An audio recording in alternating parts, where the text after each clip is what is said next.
जय हिंद साथियों आज हम लोग म्यांमार, बांग्लादेश और श्रीलंका इन तीन देशों को कवर करने वाले, इन तीन देशों पे चर्चा करने वाले और पूरा कंप्लीट करने वाले हैं। ठीक है, और इतना आप लोगों ने कर लिया तो आपका पूरा तैयार हो जाएगा। म्यांमार, बांग्लादेश और श्रीलंका इन तीनों देशों से कहीं से भी प्रश्न करे बीपीएससी टीआरई 4.0 में आप लोग अच्छे से जवाब दे पाएंगे। और बीपीएससी टीआरई 4 के अलावा अगर आप किसी और एग्जाम की भी तैयारी कर रहे हैं, जैसे ईपी सुपर टेट की या फिर केवीएस की, DSSB की, EMRS की या रेलवे शिक्षक की, किसी की भी तैयारी करें, ये सभी इन सभी से आपका अगर प्रश्न पूछा जाता है तो आपका पूरा कंप्लीट हो जाएगा और आप लोग अच्छे जवाब दे पाएंगे। तो चलिए आज की वीडियो को शुरू करते हैं।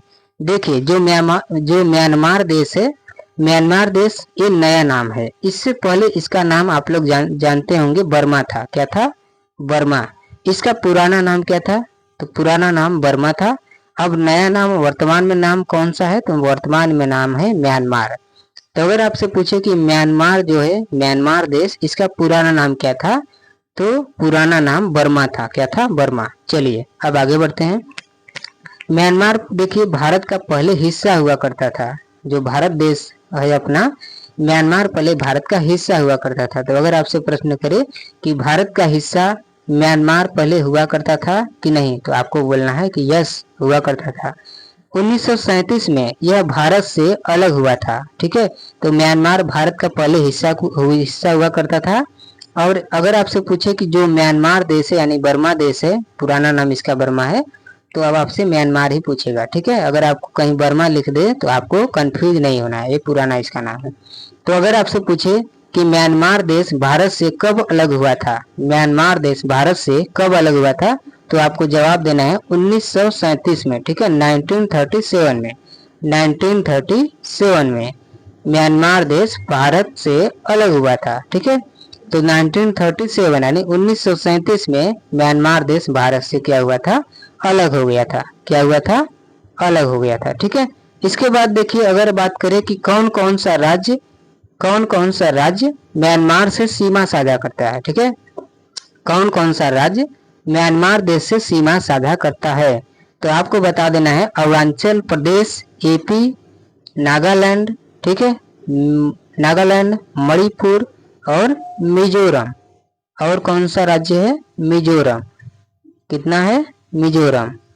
तो अगर आपसे पूछे कि कौन कौन सा राज्य म्यांमार देश से सीमा साझा करता है, तो आपको बताना है अरुणाचल प्रदेश, नागालैंड, मणिपुर और मिजोरम।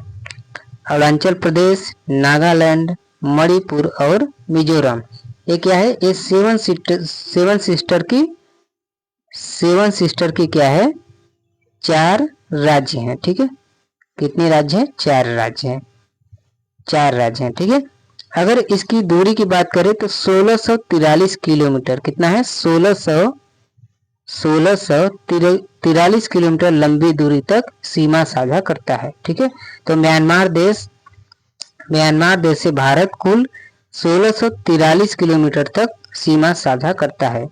अगर आपसे पूछे कौन कौन सा राज्य है, तो आपको बताना है अरुणाचल प्रदेश, नागालैंड, मणिपुर और मिजोरम। ठीक है, इसका देखिए पुराना नाम क्या है, तो पुराना नाम बर्मा है। और इसकी राजधानी क्या है? राजधानी है रंगून। क्या है? रंगून।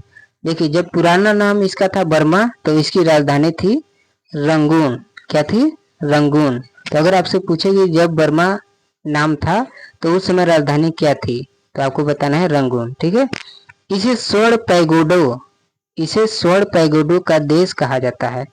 अब स्वर्ण पैगोडो क्या होता है, नीचे आपको समझा रहे हैं। ठीक है, इसे स्वर्ण पैगोडो का देश कहा जाता है। क्या कहा जाता है? स्वर्ण पैगोडो का देश। तो अगर आपसे पूछे कि किस देश को स्वर्ण पैगोडो का देश कहा जाता है, तो आपको बताना है म्यांमार। क्या बताना है?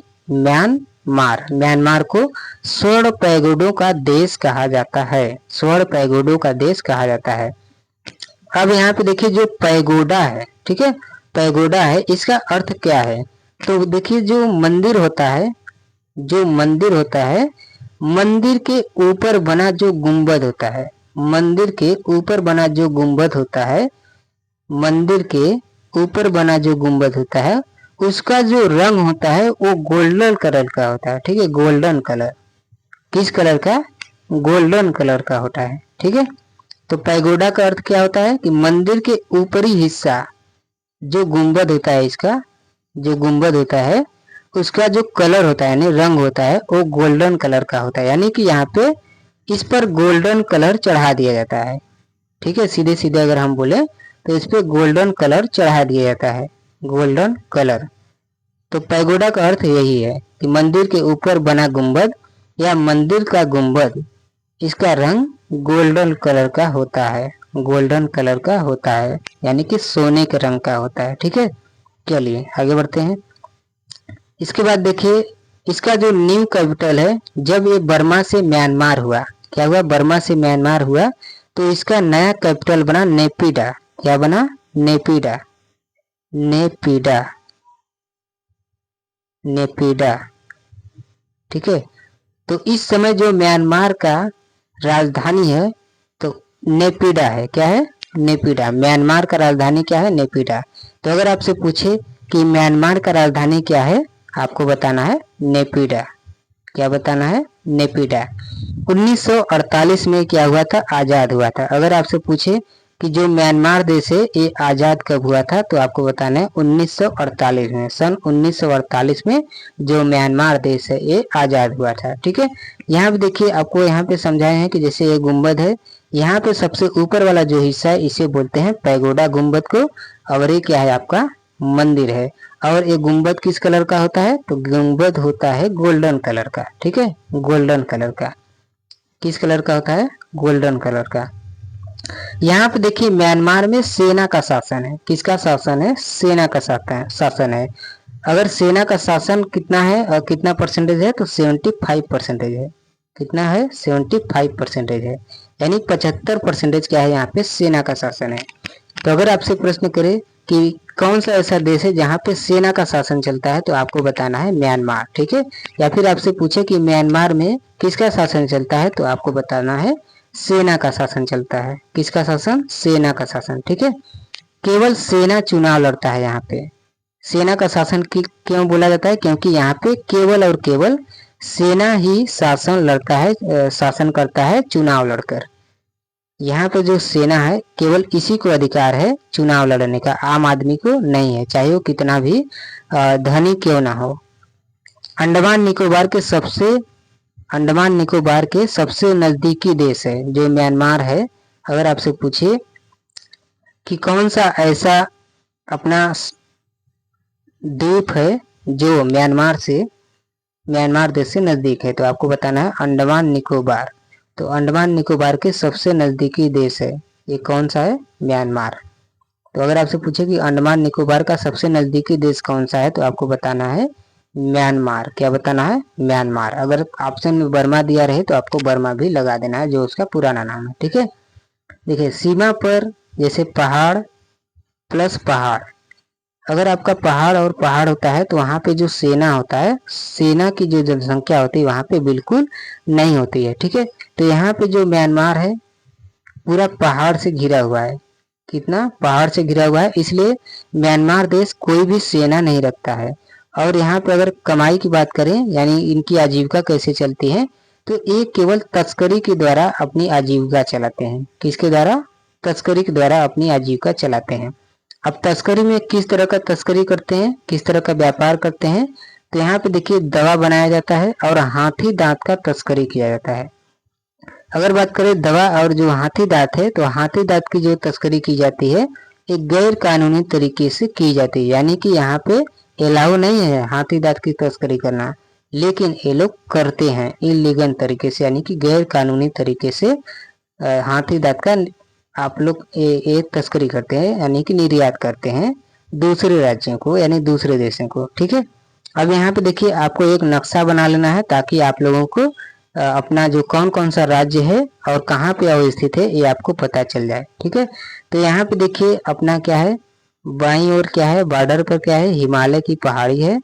यहाँ पे क्या है? हिमालय की पहाड़ी है। यहाँ पे हिमालय की पहाड़ी है। इसके बाद देखिए यहाँ पे क्या है? म्यांमार है। आपको ऊपर वाला यहाँ पे 7 सिस्टर, पूरा 7 सिस्टर बनाना है इस तरह से, और बनाते हुए इस तरह से आना है। यहाँ पे आपका बांग्लादेश, यहाँ से आता है पश्चिम बंगाल, पश्चिम बंगाल, वेस्ट बंगाल, ठीक है, वेस्ट बंगाल आता है। और इसके बगल में आता है पूर्वी, ये पहले पूर्वी पाकिस्तान बोला जाता था, लेकिन अब बांग्लादेश है, ठीक है, बांग्लादेश, भारत ने इसको आजाद करवा दिया है। इसके साइड से देखिए, बांग्लादेश के साइड से यहाँ से होते हुए म्यांमार की अंतरराष्ट्रीय सीमा देखा जाती है। और यहाँ पे ये है अपना म्यांमार, कहाँ पे है, म्यांमार। अब म्यांमार निकलती कहाँ से है, म्यांमार निकलती है एपी यानी अरुणाचल प्रदेश से, यहाँ से निकलती है। तो यहाँ पे अरुणाचल प्रदेश हो गया। इसके बाद नागालैंड से होते हुए जाती है, तो यहाँ पे नागालैंड हो गया। मणिपुर से होते हुए जाती है तो मणिपुर हो गया। और लास्ट में एमजेड यानी कि मिजोरम से भी होते हुए जाती है तो मिजोरम भी हो गया, ठीक है, मिजोरम भी हो गया। तो इतने राज्य हैं, कुल 4 राज्य हैं जो म्यांमार से सीमा साझा करते हैं। तो आपको समझ में आ गया कि म्यांमार कहाँ पे है, तो म्यांमार बांग्लादेश के ठीक राइट साइड है, यानी कि दाएं साइड है। अगर आपसे पूछे कि म्यांमार कहाँ पे है, तो म्यांमार आपको बताना है 7 सिस्टर के ठीक राइट साइड है, यानी कि अगर आपको दिशा की बात करें तो ईस्ट में है, यानी पूरब में है। कहाँ पे है, पूरब में। आपके दाएं हाथ की तरफ क्या होता है, पूरब, बाएं हाथ की तरफ वेस्ट होता है, वेस्ट होता है। और आपके सर की तरफ नॉर्थ होता है और साउथ होता है आपके पैर की तरफ। देखिए आप लोग दिशा याद कर लीजिए, क्योंकि ज्योग्राफी में दिशा हमेशा आपको याद रहना चाहिए, ठीक है, दिशा हमेशा क्या होना चाहिए, आपको याद रहना चाहिए। तो ये रहा बांग्लादेश, और बांग्लादेश के बारे में आप लोगों ने समझ लिया। इसके बाद देखिए यहाँ पे नीचे अंडमान निकोबार है, क्या है, अंडमान निकोबार। इसके जो 4 द्वीप हैं, 1 2 3 और ये 4, ये बोले जाते हैं अंडमान। क्या बोले जाते हैं, अंडमान। और इसके नीचे दो 1 2 3 3 द्वीप है, ये बोले जाते हैं निकोबार, ठीक है, निकोबार। और इन दोनों को मिला के बोल दिया जाता है अंडमान निकोबार, अंडमान निकोबार। तो ये दोनों क्या है, अलग अलग है, अंडमान अलग है और निकोबार अलग है। 4 द्वीप क्या है, 4 द्वीप है अंडमान, 4 द्वीप है अंडमान। और 3 द्वीप क्या है, तो 3 द्वीप है निकोबार, 3 द्वीप है निकोबार। और सबसे नीचे वाला देखिए, सबसे नीचे वाला जो द्वीप है, सबसे नीचे वाला, यही है आपका great Nicobar, great Nicobar, great Nicobar है, ग्रेट निकोबार।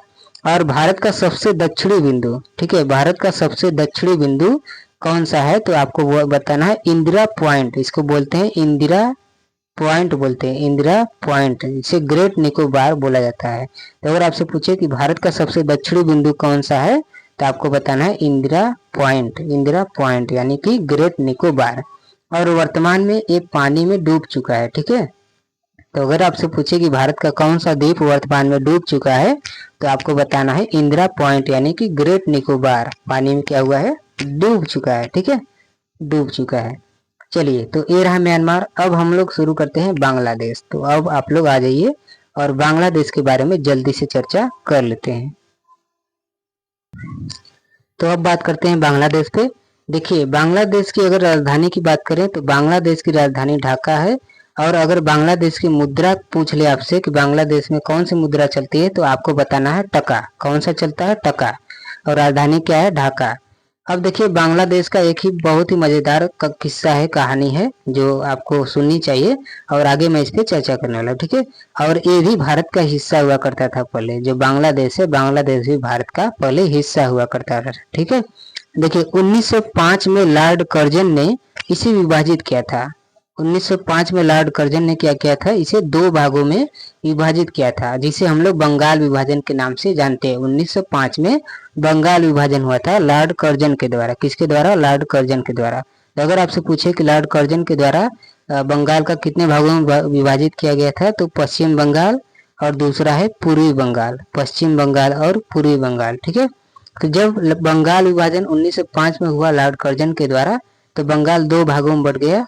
पहला है पश्चिम बंगाल, पश्चिम बंगाल, और दूसरा है पूर्वी बंगाल, ठीक है, दूसरा है पूर्वी बंगाल। क्या है, पूर्वी बंगाल। फिर उसके बाद देखिए 1947 में अपना देश आजाद हुआ, यानी भारत आजाद हो गया। भारत क्या हुआ, आजाद हुआ। और 2 देशों में बढ़ गया, पाकिस्तान और इंडिया। 2 देश, 2 राष्ट्र के 2 राष्ट्र बन गए, ठीक है, पाकिस्तान और इंडिया। इसमें देखिए जो पूर्वी पाकिस्तान है, यानी कि जो पूर्वी बंगाल था, इसमें मुस्लिमों की संख्या ज्यादा थी, ठीक है, मुस्लिमों की संख्या ज्यादा थी। पूर्वी पाकिस्तान में मुस्लिमों की जनसंख्या ज्यादा थी, इसलिए क्या हुआ, पाकिस्तान के हिस्से में चला गया। किसके हिस्से में चला गया? पाकिस्तान के हिस्से में। और इसे बोला गया पूर्वी पाकिस्तान। क्या बोला गया? पूर्वी पाकिस्तान।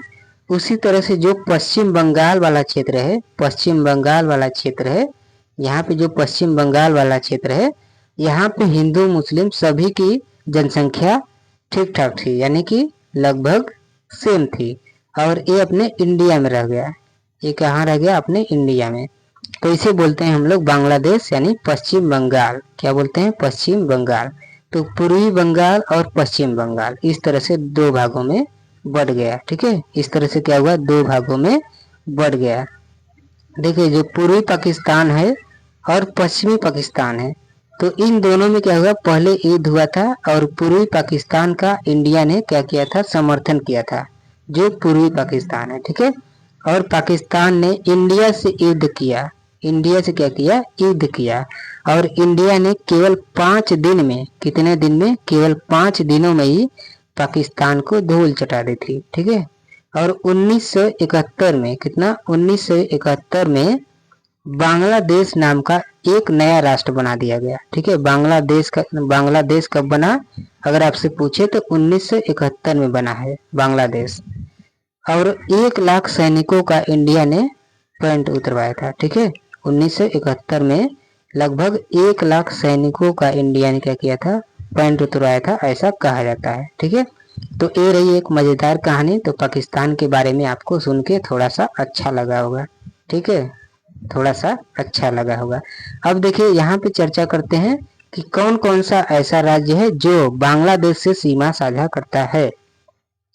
तो वेस्ट बंगाल है सबसे पहले, इसके बाद देखिए असम है, मिजोरम है, त्रिपुरा है और मणिपुर है। कौन सा है?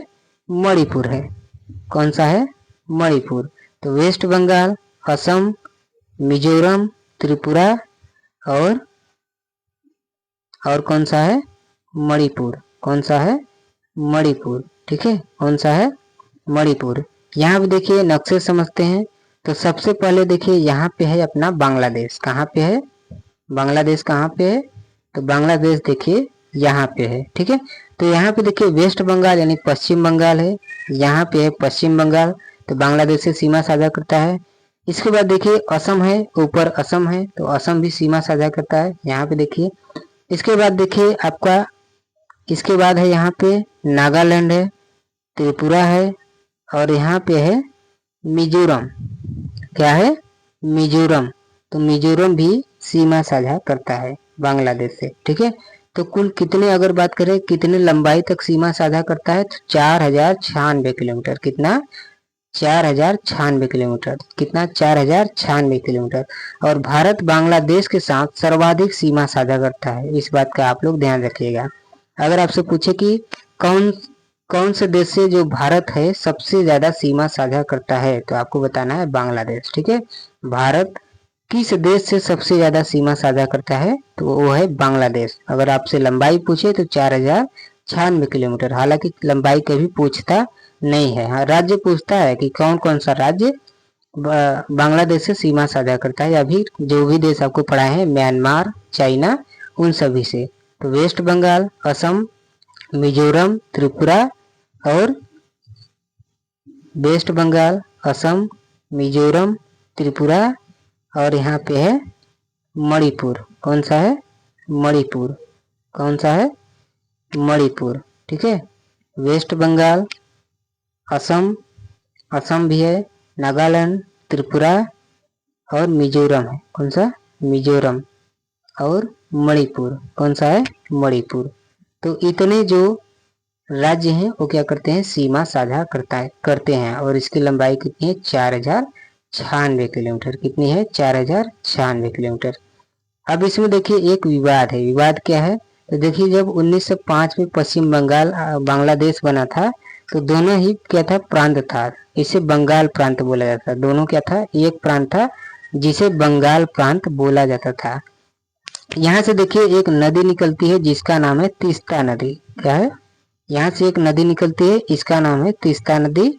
और एक नदी यहाँ से निकलती है, एक नदी निकलती है मिजोरम से, जिसका नाम है फेना नदी। क्या नाम है? फेना नदी है। क्या नाम है? फेना नदी। ठीक है, फेना नदी मिजोरम से बांग्लादेश जाती है। और यहाँ पे देखिए भारत क्या किया है, भारत जो तीस्ता नदी है और जो फेना नदी है, इन दोनों पे बांध बनाया है। क्या किया है? बांध बनाया है, दोनों नदियों पे बांध बनाया है। इसमें देखिए जब पानी ज्यादा आता है तो छोड़ देता है। क्या करता है? इंडिया छोड़ देता है। और कम आता है तो यूज करता है, कम आता है तो यूज करता है। यानी कि अगर हम मौसम की बात करें तो गर्मियों में यूज करता है और बारिश के मौसम में छोड़ देता है। और कभी सूखा तो कभी बाढ़ से बांग्लादेश क्या करता है, बांग्लादेश प्रभावित रहता है। सूखा और बाढ़ दोनों से प्रभावित रहता है, क्योंकि जब पानी छोड़ा जाता है तो यहाँ पे बाढ़ आ जाता है बांग्लादेश में, और जब यूज किया जाता है पानी को तो यहाँ पे सूखा पड़ता है। ठीक है, यहाँ पे क्या होता है? सूखा पड़ता है। तो इस बात का आप लोग ध्यान रखिएगा। तो यहाँ पे जो विवाद है, विवाद कौन सा है? तो विवाद है तीस्ता नदी विवाद। कौन सा है? तीस्ता नदी विवाद और फेनी नदी विवाद। ठीक है, ये दो विवाद हैं बांग्लादेश से। तीस्ता नदी विवाद क्या है? तीस्ता नदी विवाद पानी, जो कम पानी है, कम पानी है इसके लिए है।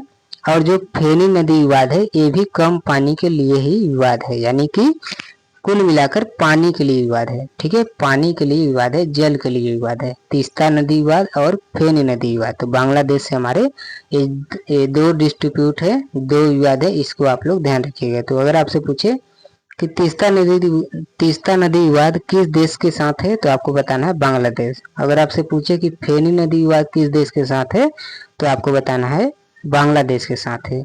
और किस, अगर समस्या क्या है इस, ये आपसे पूछे तो कम पानी के लिए है। किस लिए है? कम पानी के लिए है।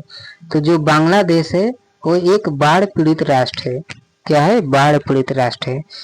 अब बाढ़ पीड़ित राष्ट्र क्यों है? इसका कारण एक है, देखिए हिमालय से जितनी भी नदियां निकलती है, हिमालय से जितनी भी नदियां निकलती है वो कहीं न कहीं बांग्लादेश से होकर ही जाती हैं, बांग्लादेश से होकर जाती हैं, जिसके कारण जो बांग्लादेश है, जो बांग्लादेश है वो बाढ़ पीड़ित राष्ट्र बन गया। यानी कि यहाँ पे बाढ़ बहुत आता है, बांग्लादेश में बाढ़ बहुत आता है। तो ये रही बांग्लादेश की बात। अब हम लोग बात कर लेते हैं श्रीलंका पे। किस पे बात करते हैं? श्रीलंका पे। अब श्रीलंका पे बात करने के बाद आज की क्लास को यहीं पे एंड करेंगे। ठीक है, देखिए जो श्रीलंका है बंगाल की खाड़ी में स्थित है। अगर आपसे पूछे कि श्रीलंका कहाँ पे स्थित है, तो श्रीलंका बंगाल की खाड़ी में स्थित है। श्रीलंका का पुराना नाम आपसे पूछे तो श्रीलंका का पुराना नाम सीलान है। क्या है? सीलान। श्रीलंका का पुराना नाम क्या है? तो श्रीलंका का पुराना नाम सीलान है, सीलान। ठीक है, सीलान इसका क्या है? पुराना नाम है। श्रीलंका का पुराना नाम सीलान है। और श्रीलंका कहाँ पे स्थित है? तो श्रीलंका बंगाल की खाड़ी में स्थित है। कहाँ पे स्थित है? बंगाल की खाड़ी में स्थित है। अब देखिए आपको एक भारत का मैप बना लेना है, जो अर्ध मैप है। ठीक है, आपको गुजरात से शुरू करना है, गुजरात से तमिलनाडु से होते हुए, गुजरात से शुरू करना है, तमिलनाडु से होते हुए, इस तरह से तमिलनाडु से होते हुए आपको आ जाना वेस्ट बंगाल यानी पश्चिम बंगाल तक का भाग आपको बना लेना है। ठीक है, तो गुजरात से शुरू करके तमिलनाडु आना है सबसे नीचे, और तमिलनाडु से होते हुए आपको वेस्ट बंगाल तक आ जाना है। आपका अर्ध नक्शा इस तरह से भारत का एक बना लेना है, ताकि आपको मैप पे अच्छे से आप लोग समझ पाए। मैप पे क्या क्या कर सके आप लोग अच्छे से समझ पाए। ठीक है, इसके बाद देखिए यहाँ पे है तमिलनाडु। कौन सा राज्य है यहाँ पे? यहाँ पे है तमिलनाडु। तो तमिलनाडु से ही बात शुरू होती है श्रीलंका को समझने में। ठीक है, तमिलनाडु से एक सेतु बना हुआ है जो 2 किलोमीटर क्या है? लंबा है। कितना है? 2 किलोमीटर लंबा है तमिलनाडु से। इसे बोलते हैं पंबन ब्रिज। क्या बोलते हैं? पंबन ब्रिज। तो ये क्या है? ये पंबन ब्रिज है। इसके बाद देखिए यहाँ पे रामेश्वरम है, तमिलनाडु में ही क्या है? रामेश्वरम है। और यहीं पे है मन्नार की खाड़ी। यहाँ पे देखिए यहाँ पे है मन्नार की खाड़ी। क्या है? मन्नार की खाड़ी। और मन्नार की खाड़ी से होते हुए हम लोग कहाँ पे आते हैं? तो श्रीलंका में आते हैं। कहाँ पे आते हैं? श्रीलंका में। ठीक है, और यहाँ पे तिलाई मन्नार, यहीं पे क्या है? तिलाई मन्नार है। यहाँ पे देखिए यहाँ पे है, यहाँ पे है तिलाई मन्नार। इसे तिलाई मन्नार भी कहा जाता है। क्या कहा जाता है? तिलाई मन्नार। इस जगह को क्या बोला जाता है? तिलाई मन्नार कहा जाता है। क्या बोला जाता है? तिलाई मन्नार। और मन्नार की खाड़ी कहाँ पे है अगर आपसे पूछे तो मन्नार की खाड़ी राम सेतु के बगल में है, जो एक पानी वाला क्षेत्र है। थोड़ा सा जो यहाँ पे पानी वाला क्षेत्र है क्या है? मन्नार की खाड़ी है। क्या है? मन्नार की खाड़ी है। मन्नार की क्या है? खाड़ी है। इसके बाद में यहाँ पे देखिए, यहाँ पे ये वाला जो क्षेत्र है, यहाँ पे है राम सेतु। क्या है? राम सेतु, जो 48 किलोमीटर लंबा है। कितना है? 48 किलोमीटर लंबा है। 48 किलोमीटर लंबा है। और ये 1 से 2 फीट पानी रहता है। यहाँ पे जो राम सेतु है, राम सेतु में पानी ज्यादा नहीं रहता है, केवल 1 से 2 फीट रहता है। ठीक है। और यह जो पुल है ये आज भी यहाँ पे स्थित है। जो श्री राम के समय में बनाया गया था राम सेतु पुल, वह आज भी यहाँ पे अब स्थित है। ठीक है। इसे पाक जल संधि कहा जाता है। यहाँ पे जो देखिए, ये यहाँ पे जो ये वाला क्षेत्र है, इसे पाक जल संधि बोला जाता है। क्या बोला जाता है? पाक जल संधि कहा जाता है। ठीक है। क्या बोला जाता है? पाक जल संधि। क्या बोला जाता है? पाक जल संधि। और यहाँ पे ये वाला जो क्षेत्र है, यहाँ पे आपको दिखाई दे रहा होगा, यहाँ पे ये वाला क्षेत्र, इसको बोला जाता है पाक की खाड़ी। क्या बोला जाता है? पाक की खाड़ी। पाक की खाड़ी। और एक क्षेत्र आपको यहाँ पे दिख रहा होगा, इसको बोला जाता है कार्नर को धनुष कोड़ी कहा जाता है। इसका जो कार्नर है, ठीक है, इसका जो कार्नर है, इस कार्नर को बोला जाता है धनुष कोड़ी। ये वाला जो कोण है, ठीक है, यहाँ पे देखिए इस तरह से बना है, फिर इस तरह से, फिर इस तरह से।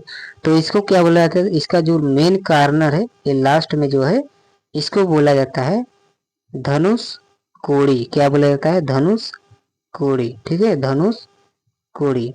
यहाँ से देखिए एक रेल मार्ग निकलता है, यहाँ से एक रेल मार्ग निकलता है, इस तरह से रेल मार्ग निकलता है, जिसे राम सेतु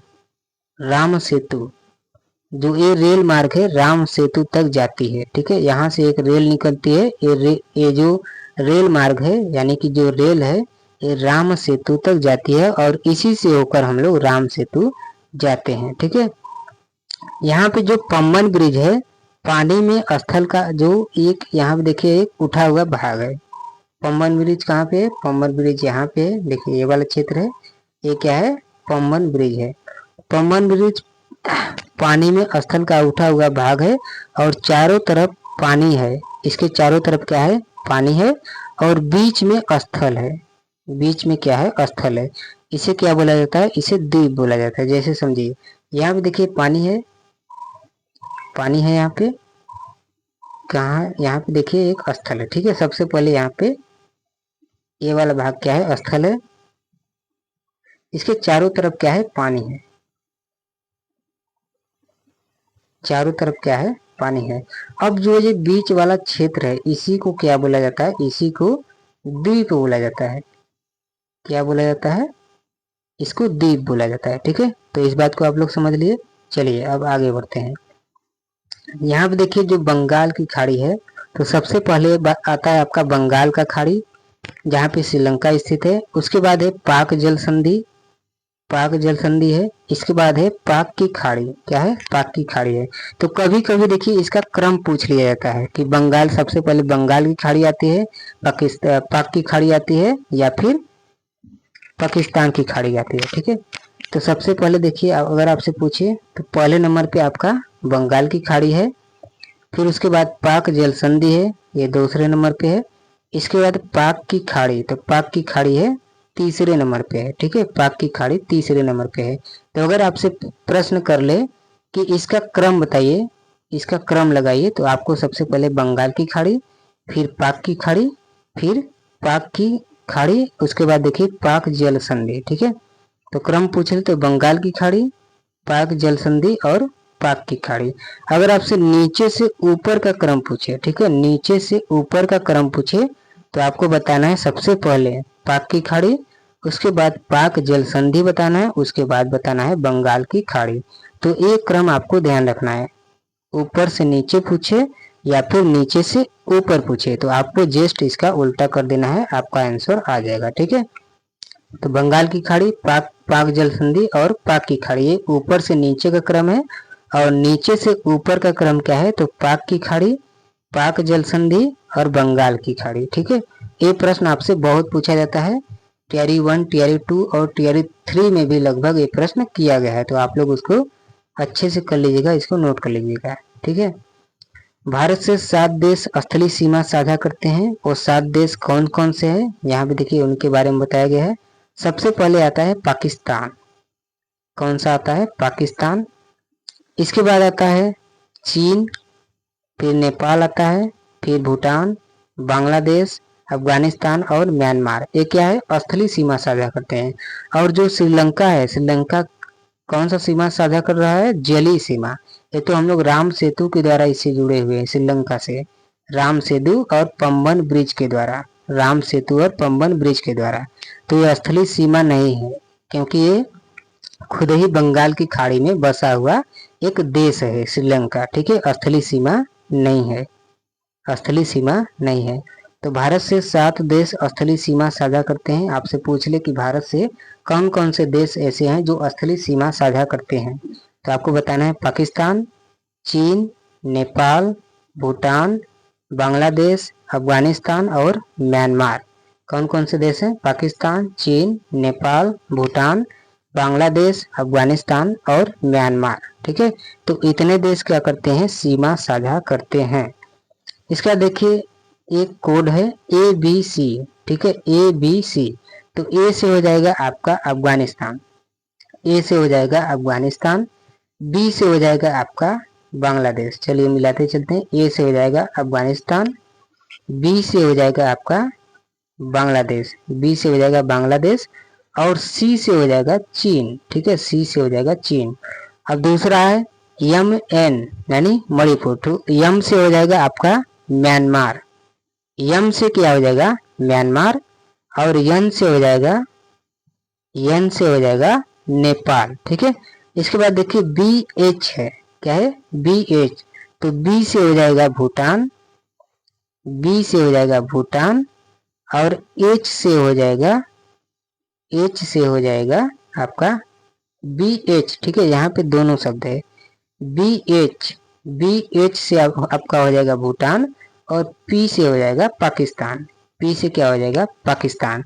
तो ये आपको ट्रिक याद कर लेना है, इस ट्रिक से आप लोग 7 देशों को आसानी से याद कर लेंगे। ठीक है, ABC, तो ABC से हो जाएगा अफगानिस्तान, बांग्लादेश और चाइना। ठीक है, इसके बाद MN से म्यांमार और नेपाल हो जाएगा, BH से भूटान हो जाएगा, और P से पाकिस्तान हो जाएगा। ठीक है, तो आप लोग इसको याद कर लीजिएगा, ABC, MN, BH और P, अफगानिस्तान, बांग्लादेश, चीन, उसके बाद म्यांमार, नेपाल, भूटान और पाकिस्तान। ठीक है, तो ये ट्रिक है, इस ट्रिक से आप लोग 7 देशों को अच्छे से याद कर लेंगे। ठीक है, इसके बाद देखिए भारत से 2 देश ऐसे हैं जो स्थलीय सीमा साझा नहीं करते हैं। अगर आपसे पूछे कि भारत से कौन कौन से ऐसे 2 देश हैं जो स्थलीय सीमा साझा नहीं करते हैं, तो आपको बताना है श्रीलंका और मालदीव। क्या बताना है, श्रीलंका और मालदीव।